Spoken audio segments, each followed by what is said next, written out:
రాజ్యమేది లేదు గాని రాణిలాగా చూసుకుంటా, కోట కట్టలేను గాని కళ్ళల్లో నిన్నే దాచుకుంటా.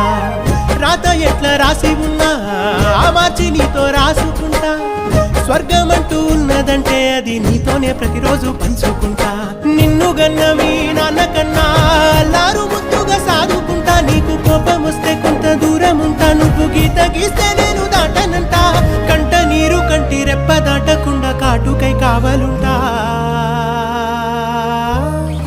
రాంబాయి నీ మీద నాకు మనసాయనే,